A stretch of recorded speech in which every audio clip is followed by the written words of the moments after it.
¿Sap vostè què és l'Orde de Santa María de Montesa? La Orden de Santa María de Montesa. La verdad es que no me suena de nada. Uy, ni idea. No me suena nada. No tengo ni idea. Uy, ni idea. Uf, pues no tinc ni idea. Què és? Així és, els valencians no sabem res o quasi res de l'Orde de Santa Maria de Montesa. El seu record s'ha perdut en el fons de la memòria, però per això estem ací, per atraure a la llum tot el que es manté latent en la nostra història. Els seus orígens, la seva gran importància política, la seva potència econòmica, els seus personatges més destacats i el seu immens llegat patrimonial, encara present arreu del territori valencià, perquè Santa Maria de Montesa és, ni més ni menys, que l'Orde dels Valencians.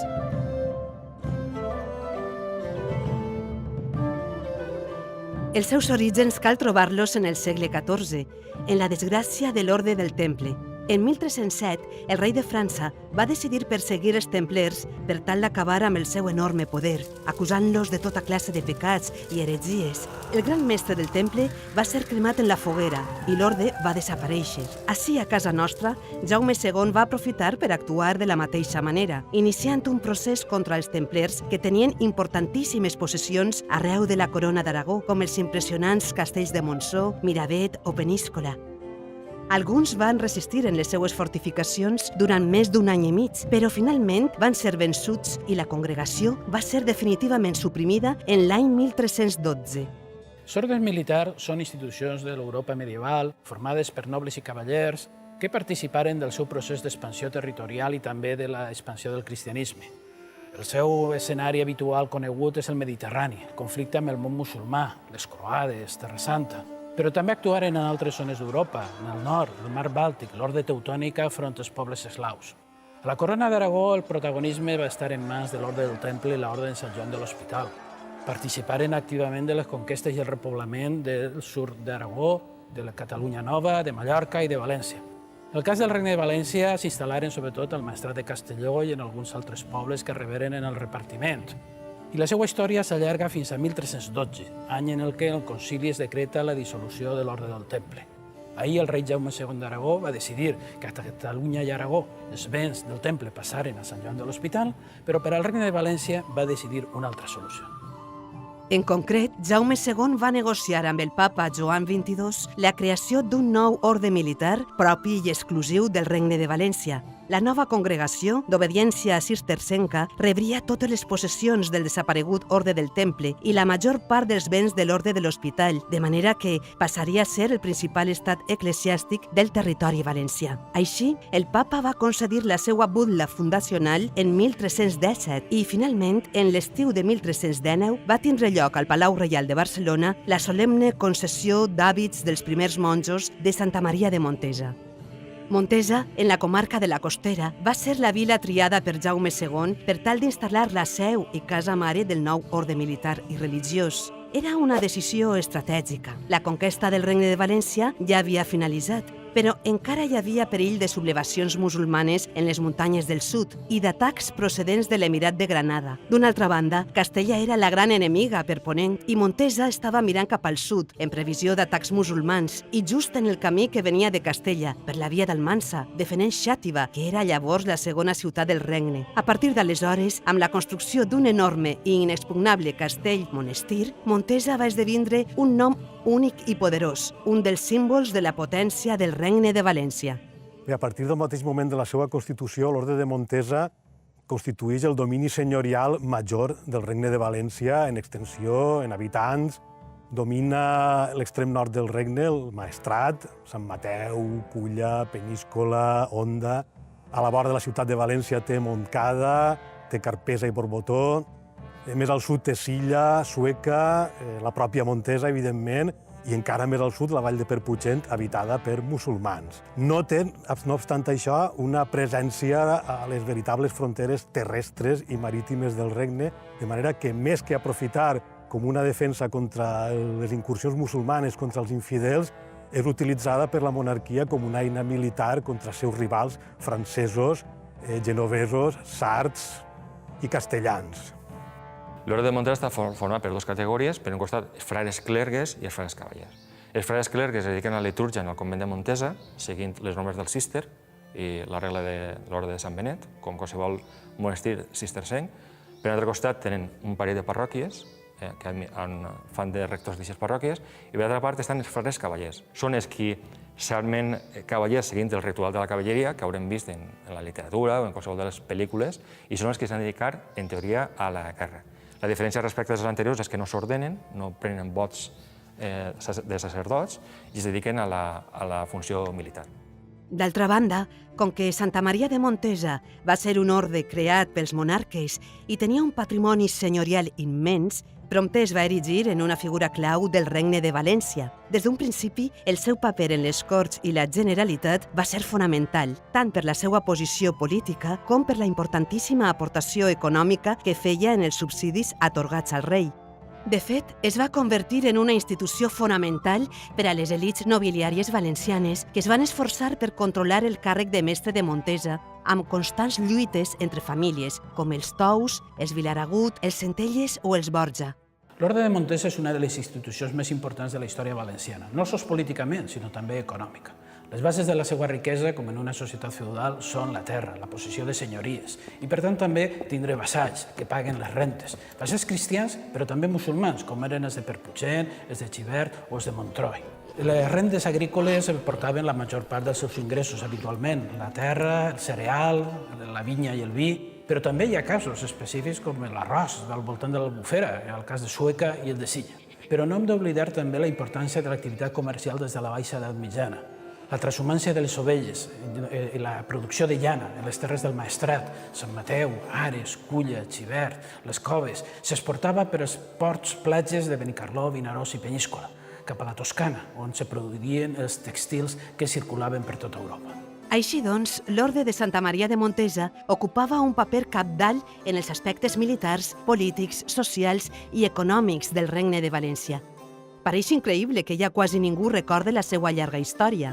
El primer mestre, triat pel papa en 1319, va ser el català Guillem d'Erill, però era tan ancià que va morir a penes als 2 mesos. A partir de llavors, els mateixos membres de l'orde escollien de manera autònoma els seus mestres, que habitualment van col·laborar de grat amb els monarques de la corona d'Aragó.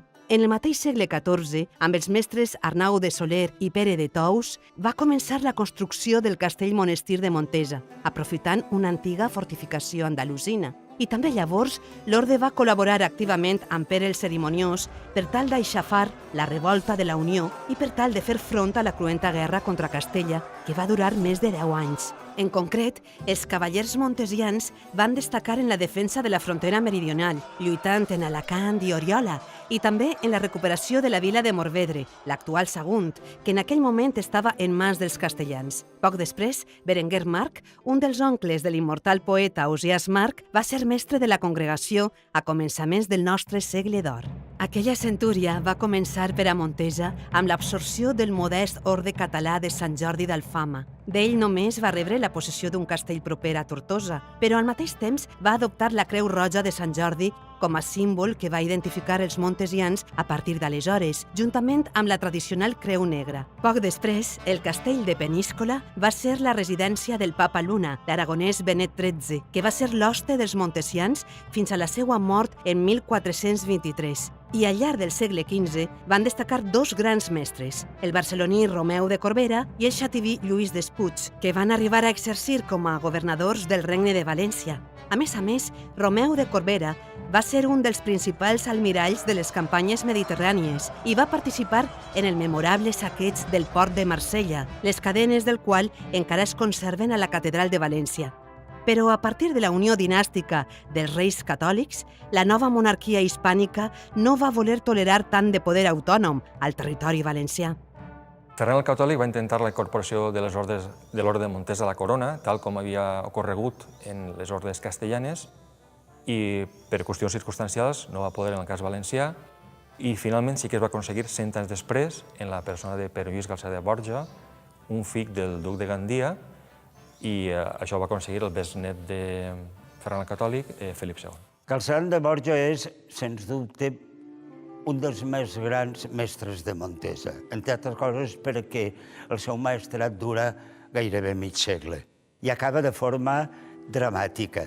És a dir, el rei el persegueix, vol acabar amb Montesa i un dels arguments més sòlids que trobarà serà perseguir-lo per la seva reconeguda homosexualitat. Aleshores el fa tornar d'Orà, on és virrei, i el tanquen a València i comença un procés inquisitorial per a jutjar-lo per sodomia. El judici serà llarg i al final Galcerà bé que eixirà condenat, no eixirà cremat públicament, es refugiarà a Montesa i iniciarà el procés de negociació i de canvi per a que el rei se n'isca amb la seua, és a dir, es faça amb l'Orde de Montesa.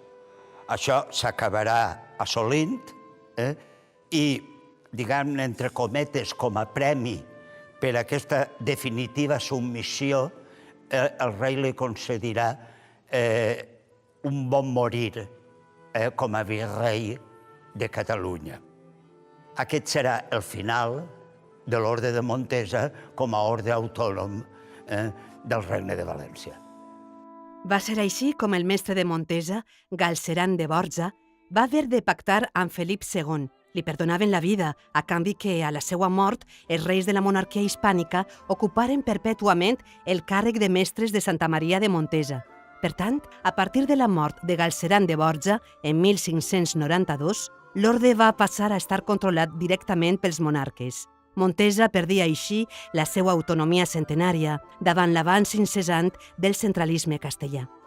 Però l'Orde de Montesa no va desaparèixer llavors, ni molt menys. De fet, avui en dia encara existeix, tot i que d'una manera molt diferent, clar. En primer lloc, els montesians van haver de superar el trauma que va suposar l'absorció monàrquica de la institució. Pere de Borja i Centelles, un parent de Galceran, conegut per ocupar la comanda de la vall de Perputxent i construir una potent casa senyorial a Potries, va tractar de recuperar la seva memòria duent el cos del difunt Galceran al sepulcre que la família Borja tenia en la col·legiata de Gandia. Més tard, el decret de nova planta de 1707 va comportar nous canvis. A partir del decret de nova planta, l'orde comença a ser administrada per el Consell de les Ordes Militars, amb seu a Madrid. Sí que és de veres que la primera del 18 n'hi ha una certa continuïtat respecte de la composició social de la institució, continua havent majoritàriament frares i cavallers d'origen valencià. 1748 és un any clau perquè és el terratrèmol que tira, l'any del terratrèmol que enfonsa el castell de Montesa. En vista de com queda el convent de Montesa, es decideix traslladar la seu del convent a la ciutat de València, a les cases del Temple, on s'edifica un convent nou, i el que és la institució cada vegada la veiem més controlada des de Madrid per el Consell d'Ordes d'origen castellà amb seu a la capital. Després del terratrèmol que patís el convent castell de Montesa al 1748, se va decidir traslladar el convent Palau i la seva església a la ciutat de València, el que avui coneixem com el Temple. Donat que el rei Carles III en aquells moments era el gran mestre de l'ordre, els planos, els arquitectes, els principals artífexs que van intervindre en la realització arquitectònica van ser imposats des de la cort, en un estil molt diferent al que es feia en aquells moments a la ciutat de València. Un estil més cortesà, més acadèmic, més neoclàssic, més italianitzant, podríem dir, que seguís, en el cas de l'església, la planta del Jesús de Vignola a Roma. A partir de 1830, sobretot degut a la presència de les primeres lleis liberals conduents al procés de desamortització i esclaustració dels montesians, l'ordre passaria a ser una associació de caràcter honorífic. D'això fa pràcticament 2 segles i per això ja quasi ningú recorda la història dels montesians. D'aquella manera va anar caient en l'oblit la memòria d'una institució que va marcar la història dels valencians. L'Orde de Santa Maria de Montesa, amb els seus dominis senyorials, la seva gran riquesa, les seues gestes militars i el seu poder polític, que va esdevindre símbol de les llibertats valencianes i la resistència a la centralització, va ser tot un referent per a la societat valenciana durant molts segles. No debades ens ha deixat un llegat patrimonial immens, com el Palau del Temple o els castells de Peníscola i Perputxent, o, evidentment, també el de Montesa. Ens ha deixat fins i tot el nom de tota una comarca, el Maestrat. com encara testimonien els escuts municipals dels seus pobles, i ens ha llegat també una història pròpia i que no s'acaba mai, en part coneguda, com la dels Tous, els Marc, els Despuig o els Borja, però també, en gran part, encara per descobrir. L'Orde de Santa Maria de Montesa i tot allò que va significar per a la nostra societat no pot romandre en l'oblit, perquè Montesa va ser i és el nostre orde, l'Orde dels Valencians.